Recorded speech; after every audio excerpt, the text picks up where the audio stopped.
kekerasan berbasis gender. Yang pertama, terima kasih kepada Luna sebagai Ketua OSIS yang udah membantu menyelenggarakannya. Tepuk tangan semuanya. Jadi kami dari Unsika, lebih tepatnya Prodi Hubungan Internasional, ingin mensosialisasikan kekerasan berbasis gender. Dan di sini yang pertama ada teman saya. Halo semuanya, nama saya Randy, bisa panggil Randy. Halo. Halo, nama saya Sofian. Kalian bisa manggil gua Ian aja.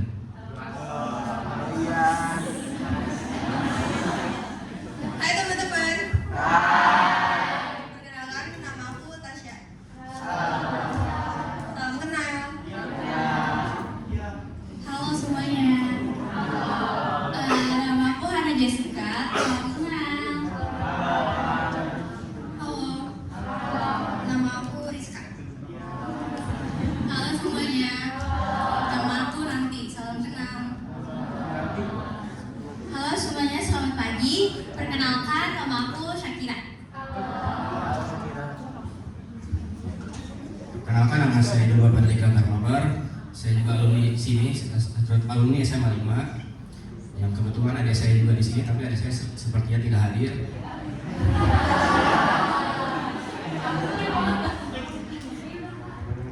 Nah, adik saya ada IPA 2, 11 IPA 2, namanya Nailandini. Ya, itu adik saya. Kita langsung mulai saja ya.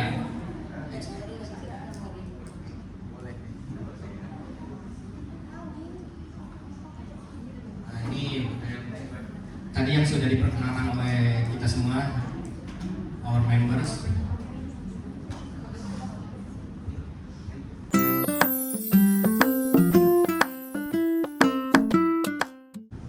Baik, terima kasih Pak Dika. Jadi selamat pagi lagi semuanya, nama saya Randy. Jadi kita mulai masuk ke materinya ya. Pertama, pentingnya pengetahuan kesadaran akan kekerasan berbasis gender atau KBG. Jadi United Nations High Commissioner for Refugees atau UNHCR mendefinisikan kekerasan berbasis gender atau KBG sebagai kekerasan langsung pada seseorang yang didasarkan di atas seks atau gendernya. Bentuk perilaku tersebut meliputi kekerasan fisik, seksual, mental, pemaksaan, ancaman, ataupun perbuatan yang membatasi kebebasan seseorang berkaitan dengan gender.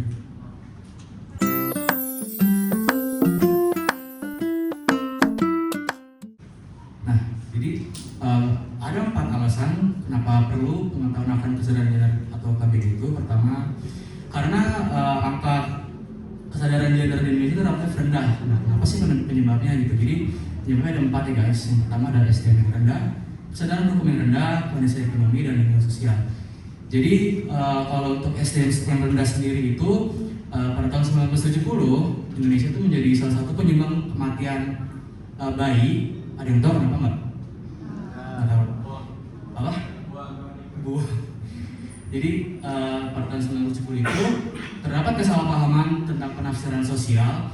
Pada saat itu bayi-bayi yang mau menuju balita gitu, itu mereka dipaksa untuk memakan makanan yang habis dari mulut tokoh-tokoh masyarakat dimasuk mulut bayi dimakan gitu. Jadi kalau dipikir-pikir secara akal logis kan mengandung banyak bakteri gitu ya. Jadi banyak yang meninggal gitu. Next ada kesadaran hukum yang rendah. Jadi kesadaran hukum yang rendah itu disebabkan oleh apa sih Bang Nisi gitu? Boleh.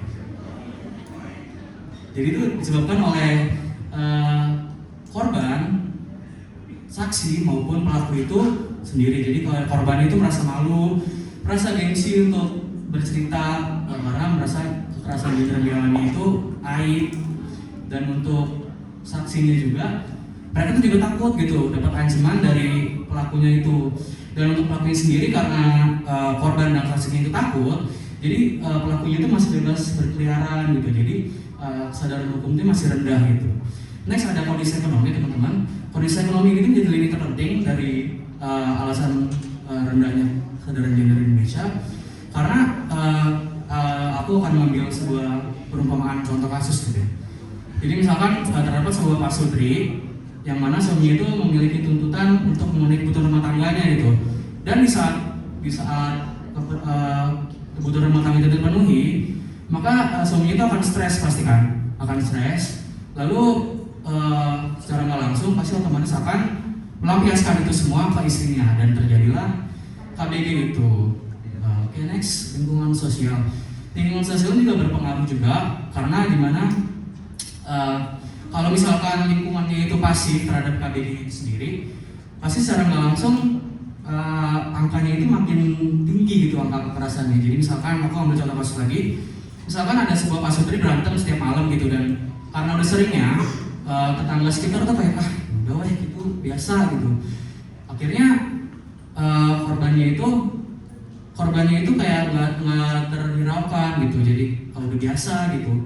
Terus lingkungan sekitar tuh juga mikir itu mah masalah rumah tangga, jadi kayak ya udah gitu dibiarin, jadi mereka nggak mau ikut urusan orang lain gitu.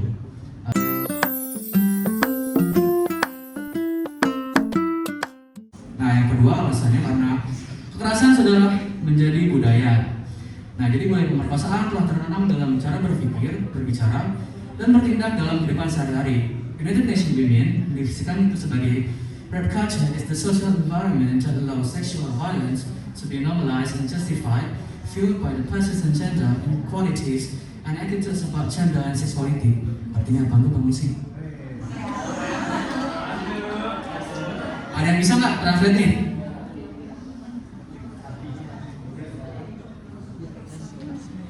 Nggak? Ayo angkat tangan, ada nggak? Hitung sampai 3 ya. 1, 2, 3. Oke, times 2.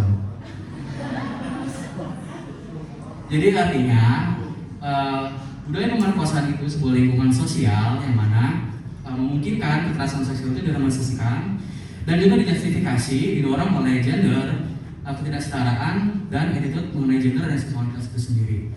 Jadi UNWM ini berdasarkan kasus-kasus yang terjadi gitu. Jadi ibaratnya korban itu disalahkan karena apa yang dilakukan. Jadi misalkan ada sebuah kasus kekerasan gender yang mana korban itu disalahkan gitu, itu kan aneh gitu, karena korban itu dianggap kamu pakai crop top, kamu pakai short pants dan segala macam, itu kan tidak bisa dinormalisasikan gitu. Jadi itu sih karena kekerasannya sudah menjadi budaya gitu, apalagi di Indonesia kan, karena banyak kan pemikiran yang kayak gitu, kayak itu mah gara-gara lu pakaian terlalu pendek, ngundang gitu. Jadi gitu sih guys. Oke, next akan dilanjutkan oleh teman saya Sofia. Terima kasih.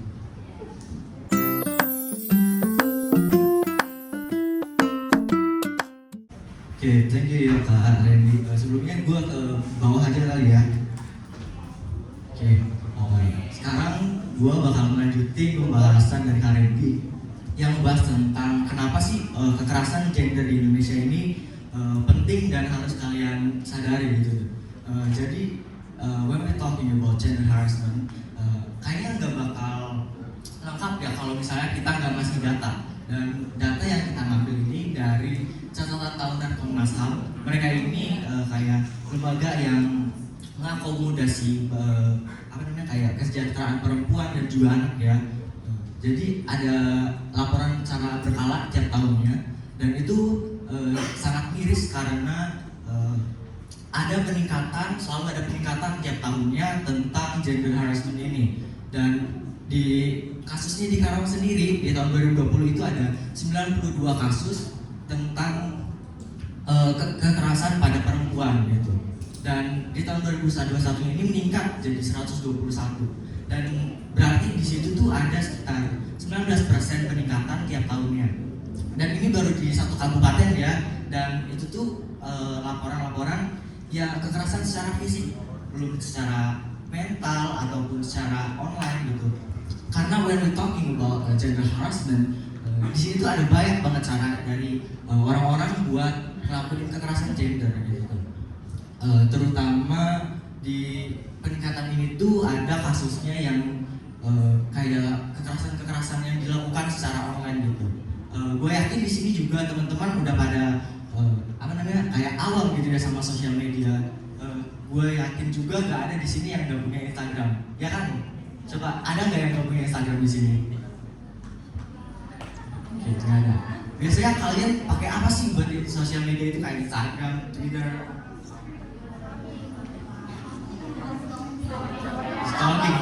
juga sih, gue juga. Nah, kekerasan berbasis gender di era kontemporer, atau kalau misalnya teman-teman nggak ngerti kontemporer apa, kontemporer itu istilahnya kayak masa kini gitu tuh.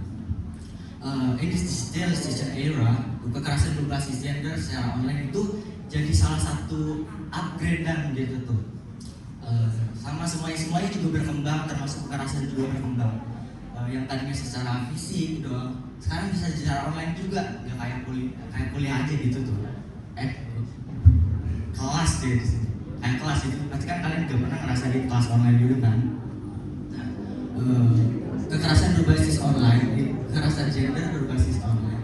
Kekerasan berbasis gender secara online ini merupakan salah satu bentuk kekerasan yang dilakukan dan difasilitasi oleh internet. Nah, kita ambil data lagi menurut Association of Progressive Communication atau ABC. Mereka ini mendefinisikan KGBO sebagai bentuk kekerasan berbasis gender yang dilakukan dan diperparah sebagian dan seluruhnya dengan teknologi informasi dan komunikasi seperti telepon genggam, internet, platform sosial media, dan juga email. Jadi gue harap setelah ini teman-teman bisa mengurangi ya kayak kekerasan berbasis gender, karena kalau misalnya kita ngomongin kasus yang online ini sebenarnya agak susah buat kita cari seberapa data validnya, karena banyak banget yang nggak dilaporin. Jadi kita harus sama-sama mencegah kekerasan berbasis gender ini.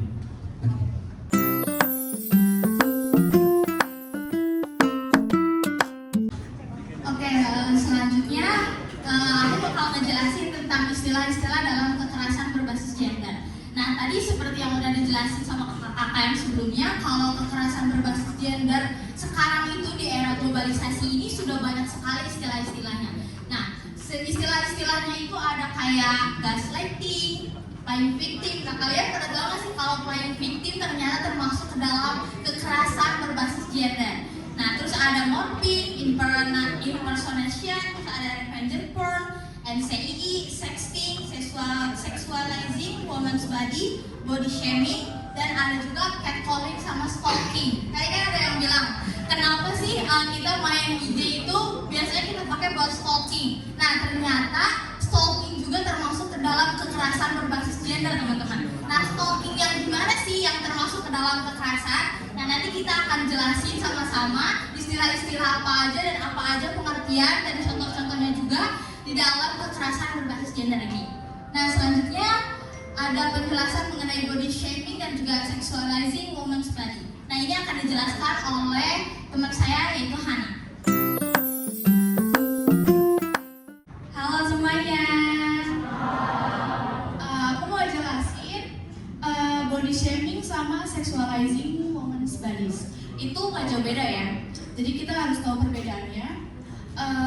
Buat body shaming itu semuanya pasti udah pada tahu kan body shaming itu kayak gimana? Kayak gimana tuh body shaming? Apa gimana?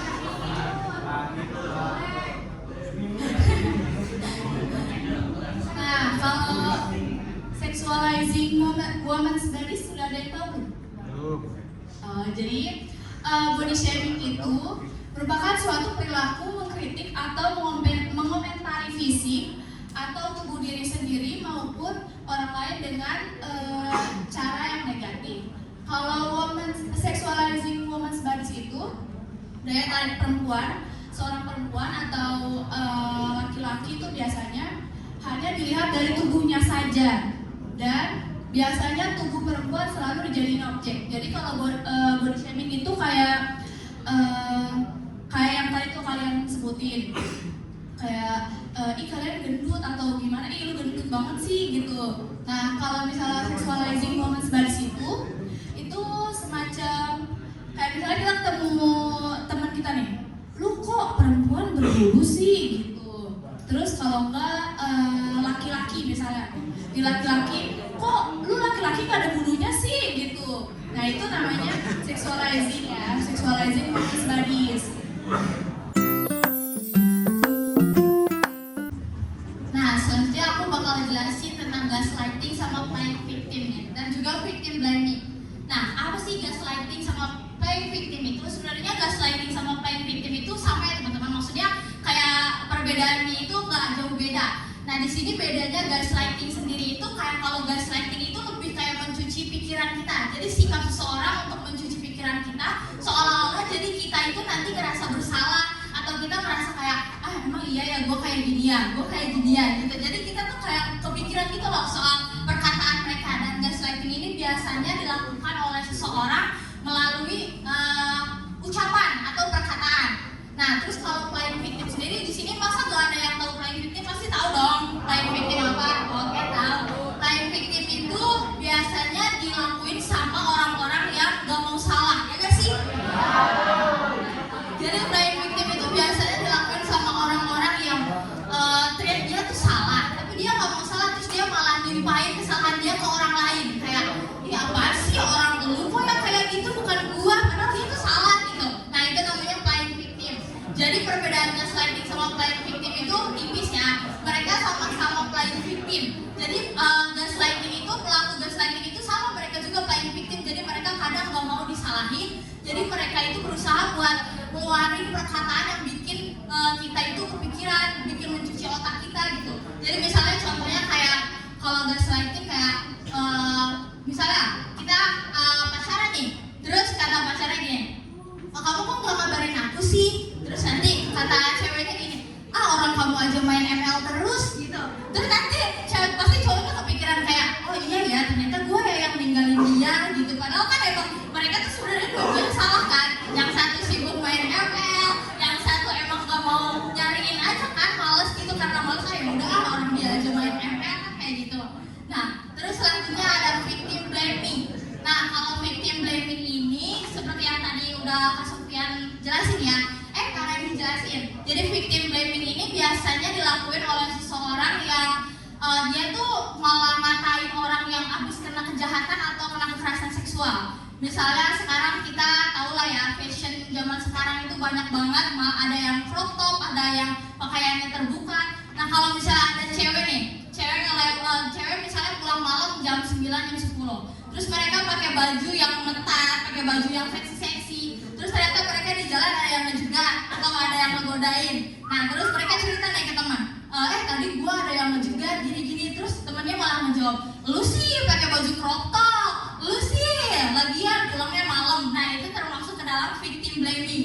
Jadi bukannya kita nenangin mereka, bukannya kita ngasih arahan atau ngasih saran atau nasihat, kita malah nyalahin mereka seolah-olah kayak mereka itu yang dijahatin, malah mereka juga pelakunya.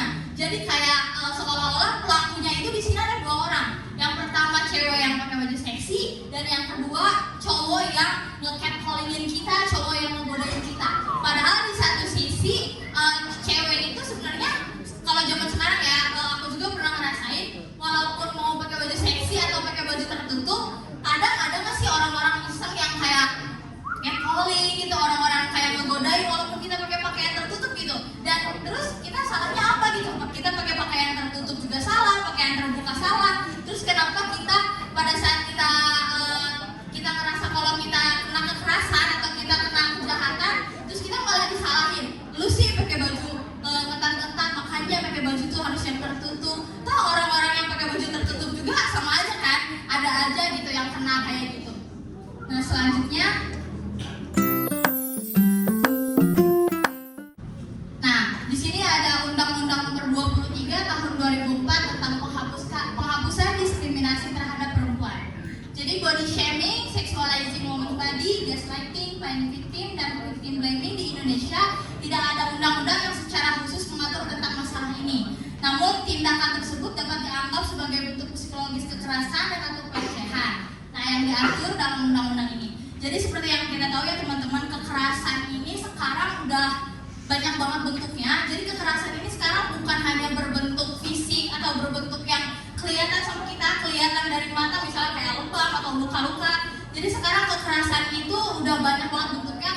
Jadi termasuk yang kekerasan juga yang menyakiti misalnya hati, pikiran, mental atau psikologi kita, itu termasuk ke dalam kekerasan.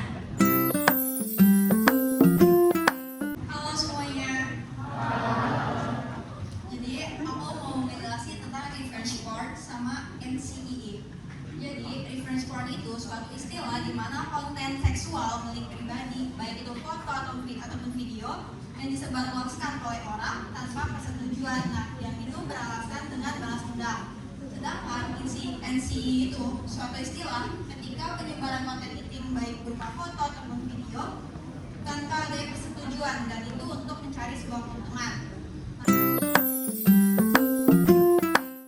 Jadi morphing itu apa sih? Morphing itu adalah pengubahan suatu gambar atau video dengan tujuan merusak reputasi orang yang ada di video atau di gambar tersebut. Nah, morphing ini biasanya terjadi sama siapa? Ada yang tahu nggak? Kalau dilihat dari deskripsinya. Public figure. Ya, betul, public figure. Biasanya morphing ini dialami oleh public figure, di mana public figure ini biasanya menjadi korban edit-edit tangan-tangan usil, di mana nanti video atau fotonya diedit-edit jadi muka dia, jadi muka public figure itu, lalu dimasukin ke Twitter, ke Instagram, atau ke Telegram, ke WhatsApp, jadi disebar-sebarin kayak gitu. Nah, itu termasuk ke dalam morphing. Jadi sekarang udah banyak banget ya kayak aplikasi-aplikasi buat edit, jadi gampang banget kita buat ngedit muka orang jadi muka orang lagi gitu, muka orang lain, bahkan kayak buat ngejelek-jelekin atau merusak reputasi orang tersebut kita gampang banget, itu tinggal ngedit-ngedit aja. Nah, itu termasuk ke dalam kekerasan berbasis gender online ya teman-teman. Lalu ada impersonation, merupakan penggunaan teknologi untuk mengambil identitas orang lain dengan tujuan mengakses informasi pribadi, mempermalukan, menghina korban, atau membuat dokumen palsu. Nah, bedanya apa sih sama morphing ini? Kalau morphing ini kan cuman gambar sama video doang, tapi kalau misalnya impersonation itu kayak seolah-olah dia itu ngaku jadi orang lain gitu loh. Misalnya dia ngedit KTP orang, terus dia diedit jadi KTP diri dia sendiri, misalnya buat pinjol atau buat apapun. Nah, itu impersonation. Jadi bedanya itu ya antara morphing sama impersonation. Lalu ada selanjutnya ada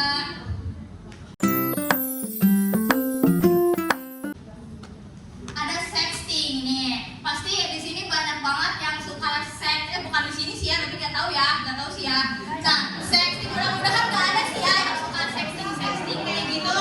Ya, benar bahaya soalnya ini termasuk ke dalam kekerasan berbasis gender teman-teman. Oke, akan dijelaskan oleh Karisya. Jadi materi selanjutnya itu ada sexting. Sexting merupakan istilah yang dipakai untuk aktivitas mengirim atau mengunggah foto vulgar ataupun pesan teks yang membangkitkan birahi. Gimana sih Karisya? Contohnya itu misalnya kalian tahu aplikasi Joan ya?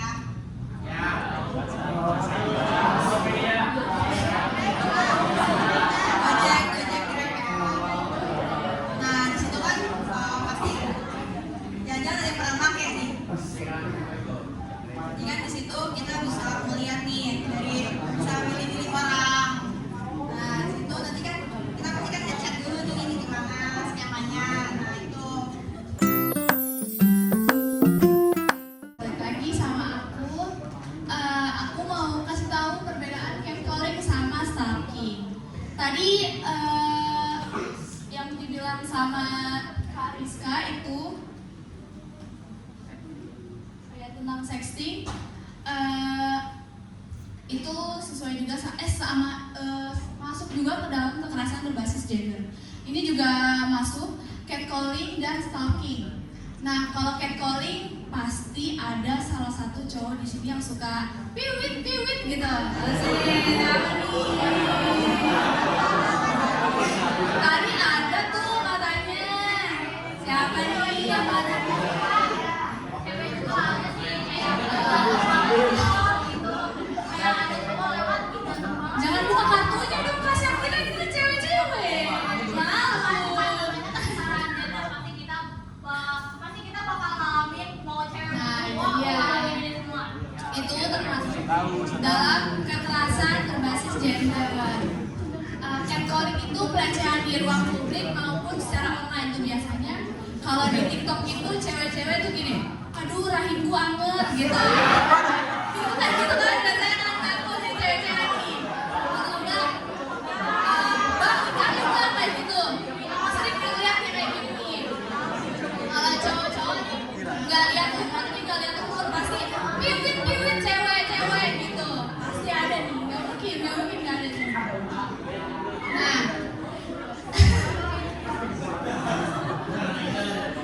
Nah, kalau stalking itu biasanya yang lakuin cewek-cewek nih, biasanya nih nge-stalking mantannya pakai akun IG yang lain.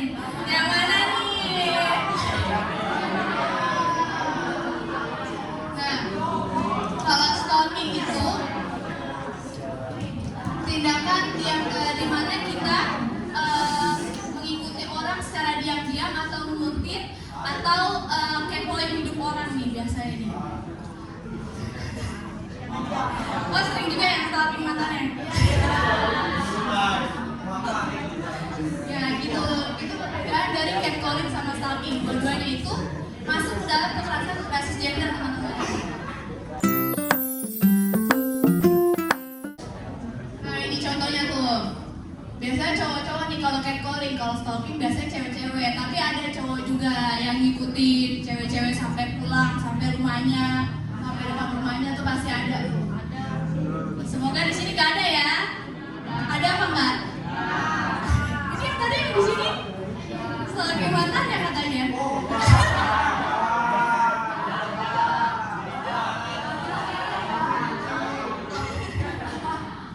Nah begitu teman-teman.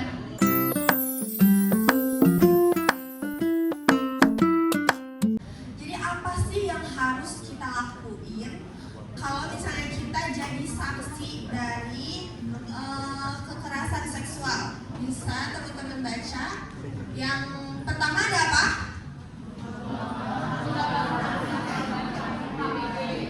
Lalu yang kedua? Selanjutnya?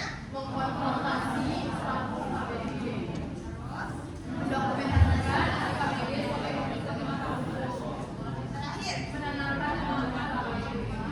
Pinter. Tepuk tangan. Jadi yang pertama ada apa? Menggagalkan aksi percobaan KBG. KBG itu kekerasan berbasis gender.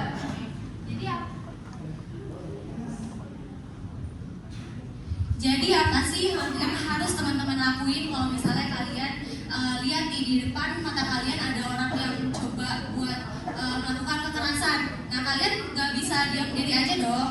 Nah kalian harus berusaha menggagalkan aksi tersebut. Bisa dengan berbagai cara seperti membuat keributan ya contohnya, atau langsung menegurnya. Kayaknya lebih baik langsung dicontohin deh kak. Kita langsung tarik aja satu orang. Siapa satu orang yang mau jadi ikutan buat jadi contoh? Ada dia loh.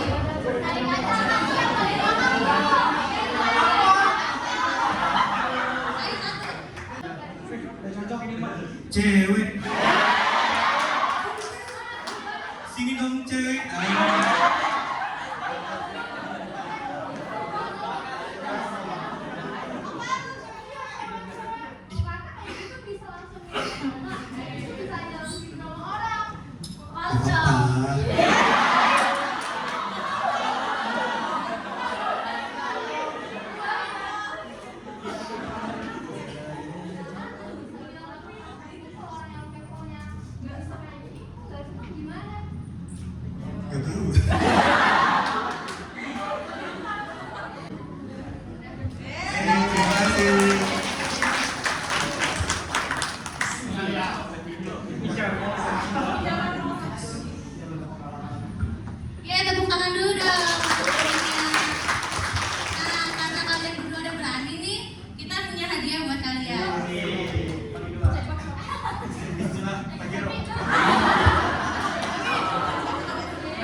aparat setempat.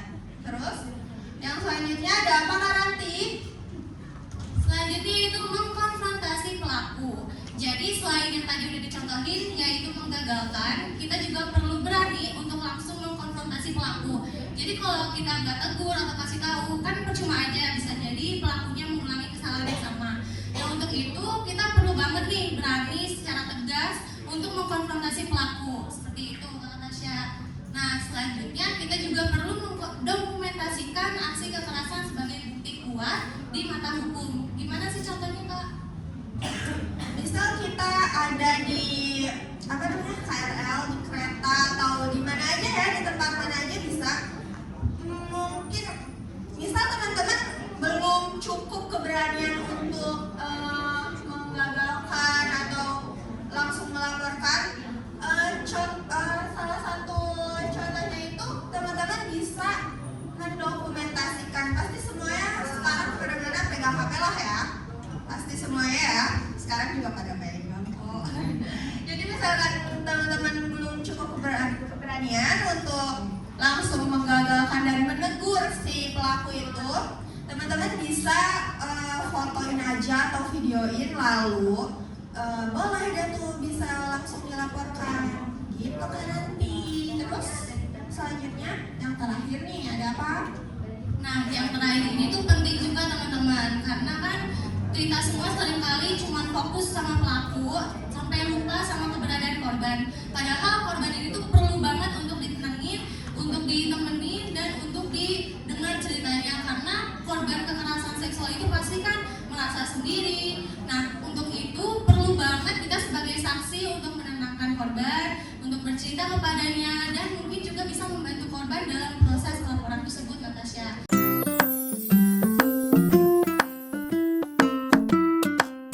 Nah, selanjutnya apa nih yang harus kita lakukan apabila bersinggungan dalam peristiwa kekerasan seksual sebagai korban? Nah, yang pertama ada mengamankan diri dan mencoba mencari pertolongan medis. Bisa tolong dijelaskan, Kak Tasya?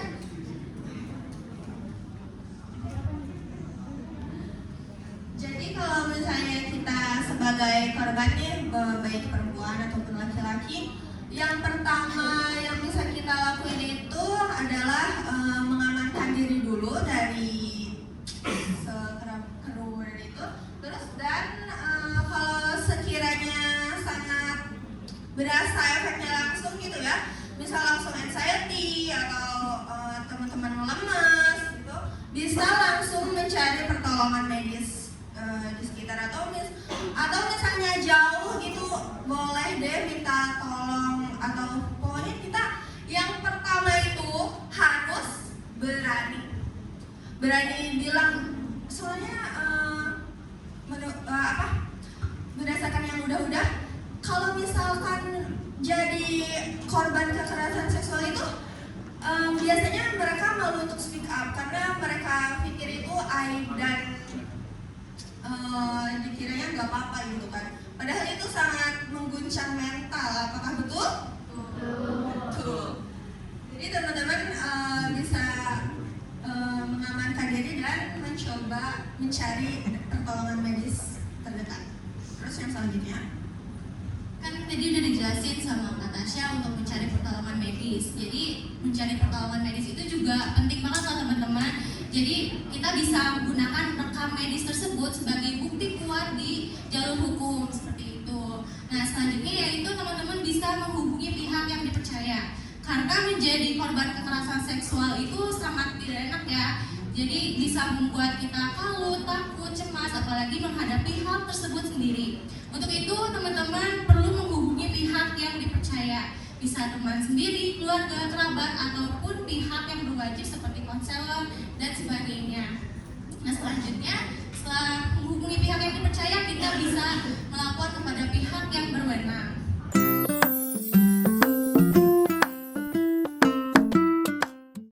Terus yang terakhir nih, ada hal-hal yang harus kita lakukan semisal kita jadi pendamping dari korban kekerasan seksual.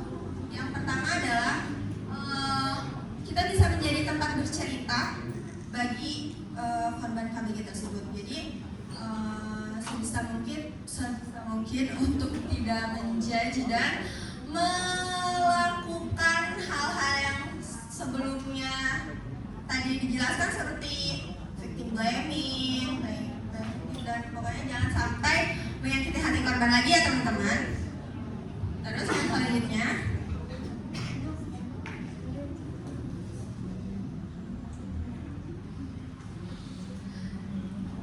selanjutnya, adalah menjadi pengarah informasi bagi korban KBG. Mungkin yang ini tuh sama kayak sebelumnya ya, jadi ngasih tahu ke korban kalau misalnya jadi korban KBG itu harus lapor kemana, harus bilang kemana, jadi seperti itu. Jadi menjadi pengarah informasi itu penting banget teman-teman, karena korban kekerasan seksual justru tidak sedikit yang justru banyak memilih untuk tidak melapor ke pihak berwajib karena merasa malu, takut, dan sebagainya. Untuk itu kita perlu banget mendampingi korban untuk menemani melalui proses-proses tersebut. Selain untuk menemani, tapi juga bisa untuk menguatkan mental korban. Seperti itu. Nah yang terakhir, penting juga nih untuk menjadi safe zone dan rumah aman bagi korban kekerasan. Nah contohnya seperti apa sih Kak Tasya menjadi safe zone atau rumah aman bagi korban? Jadi tempat untuk bercerita yang tadi yang saya katakan. Jadi tempat untuk bercerita korban, mendengarkan, terus ngasih tahu, ngasih ketenangan, ngasih informasi, jadi gitu.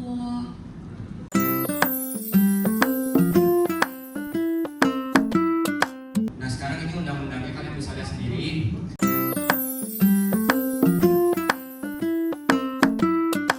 Oke, thank you guys.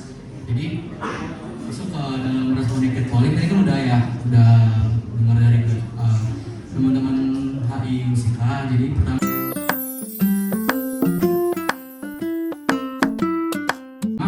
berani dan tunjukkan rasa tidak nyamanan seperti menatap, memelototi, menegur secara langsung dan spontan.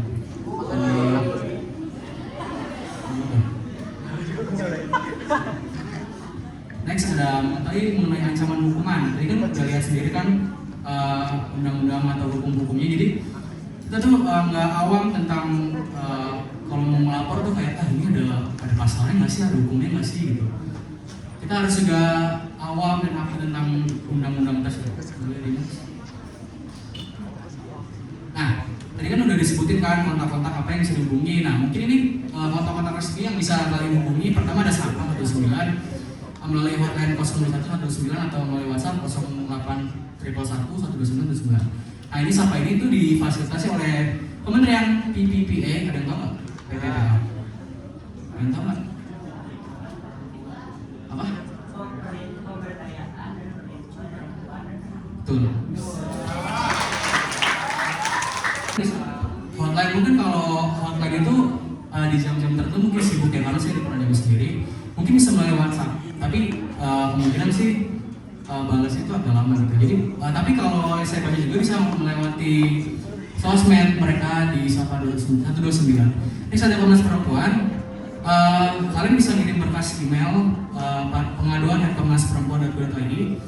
Terus bisa juga melalui media sosial. Jadi apa sih yang kalian kirim dalam berkas email itu seperti tadi tuh kayak ada bukti valid, evidence itu bukti nyata gitu. Jadi ada buktinya, terus ada kasusnya apa juga. Next ada Komnas HAM. Kalian bisa ngisi di http://komnas.ham.go.id/. Bisa di situ juga, karena kalau di Komnas HAM ini emang lebih aktif sih, saya sudah pernah nyoba sendiri.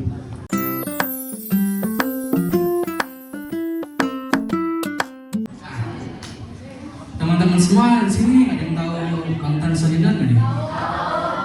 Banyak ya? Kenapa?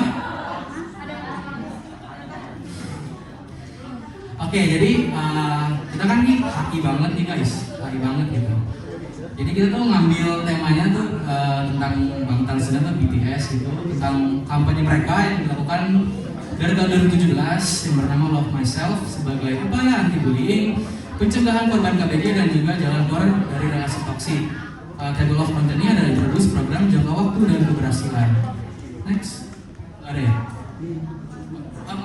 Sebelum. Nah, jadi teman-teman sendiri di sini udah ada yang tahu belum nih kampanye Love Myself itu apa? Enggak. Wah, katanya army palsu nih berarti ini. Palsu. Nah, jadi kampanye Love Myself ini itu digaungi oleh RM dan kawan-kawannya yang diinisiasi oleh United Nations yang dimulai dari tahun 2017 hingga sekarang gitu. Nah, programnya apa sih Bang Lisi gitu? Programnya itu sebenarnya program itu nggak sulit ya. Program itu kalian dimulai dari berbicara, guys, boleh minta waktu sebentar. Ya, thank you. Nah, jadi programnya itu kita tuh bisa dimulai dari hal kecil seperti conversation, small things but matters. Misalnya kamu mendengarkan teman kamu berbicara mengenai hal positif itu masuk dalam program kampanye Love Myself ini. Nah, untuk jangka waktu sendiri tadi saya bilang dimulai dari 2017 dan itu nggak ada jangka waktunya teman-teman. Nggak ada jangka waktunya. Misalkan United Nations bilang sampai segini nggak ada gitu. Mungkin masih berlanjut. Nah, itu dibilang berhasil nggak sih dalam menangani bullying dan sebagainya itu? I could say yes. Why? Because dari awal launchingnya aja itu udah kekumpul 36 juta won bagi UNICEF sendiri, dan terakhir itu update tahun 2021 di website resminya lovemyself.org itu sekitar kekumpul hampir 70 miliar teman-teman. Itu duit apa ya? 70 miliar gitu. Nah, itu kenapa? Waduh, hati guys. Nah, 70 miliar itu buat apa sih teman-teman? Buat dialokasiin ke UNICEF buat anak-anak yang mengalami bullying, KBG dan juga toxic relation gitu.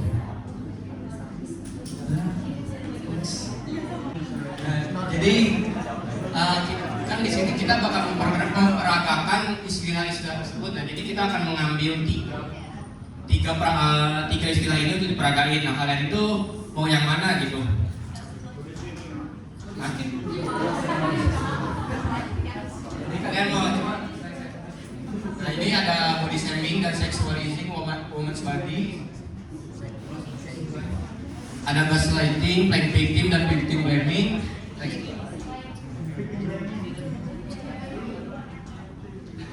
Prepare sport sama NCII.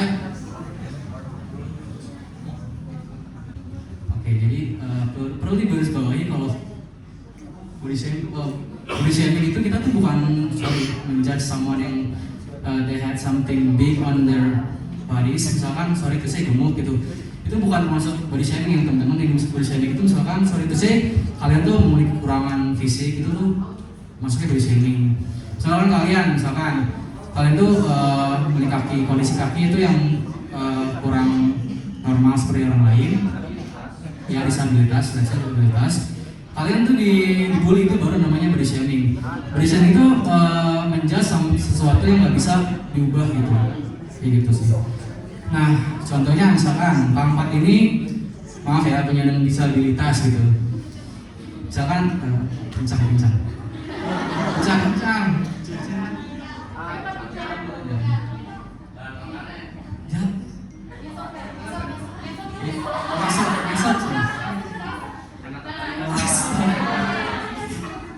Nah, misalkan si Kampat ini jalannya tuh ngesot, terus saya tuh dasar lu suster ngesot gitu. Apa? Lompat gitu. Misalkan gue kan nggak bully lu gitu, misalkan itu jatuhnya baru body shaming. Beda halnya misalkan lu mah kurus, lu mah gemuk, itu tuh masih bisa diubah kan ya. Jadi itu tuh bukan body shaming gitu. Body shaming tuh menjudge sesuatu yang nggak bisa diubah, itu namanya body shaming gitu. Thank you. Perkenalkan, nama saya Inji Sigian Samu, asal kelas 10-6. Perkenalkan, nama saya Muhammad Habis Kurniawan dari Situasi Teks 3. Victim blaming itu siapa yang mau jadi pelakunya dulu pertama?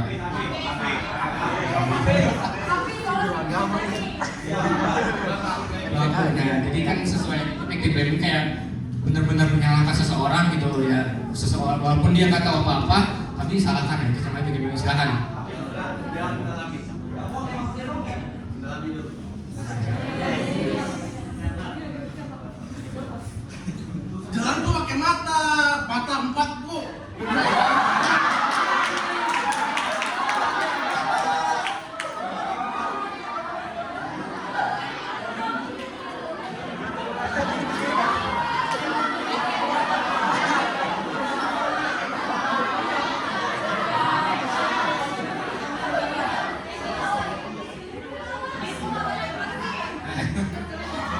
itu lebih masuk ke playing victim sih. Ya.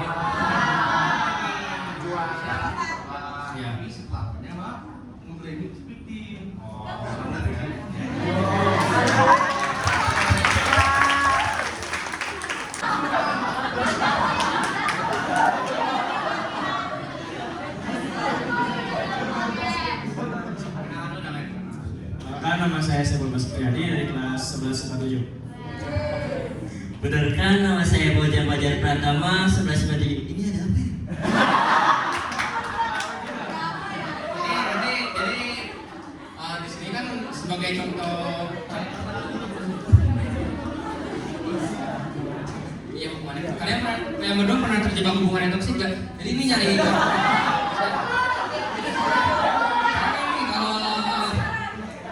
Kalau kalian pernah nggak terjebak hubungan toksik?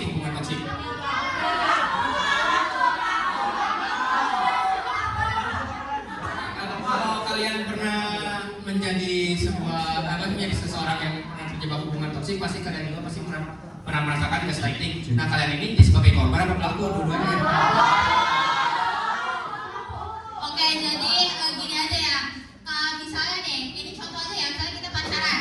Terus nanti kita gaslighting, jadi kita adu gaslighting. Kalau misalnya aku ngomong kayak gini, ya udahlah kita putus aja, lagian kamu sibuk terus.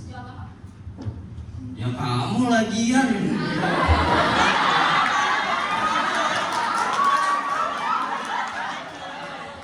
Ya kamu lagian mentingin temen kamu, ya aku ke bapak dong nonton aku. Cuak. Oke, lanjutnya. Kamu kemana aja sih? Kamu kenapa sih sibuk terus? Belakangan ini kamu tuh ngilang-ngilang terus, tau gak? Karena di diri aku tuh bukan cuma soal kamu doang.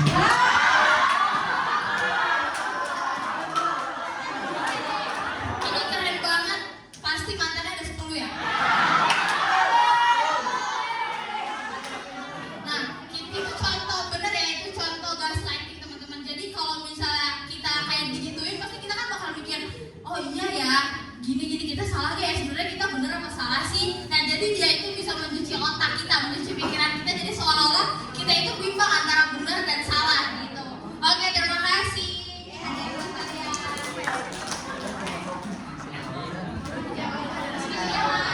Oke, makasih.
Karawang.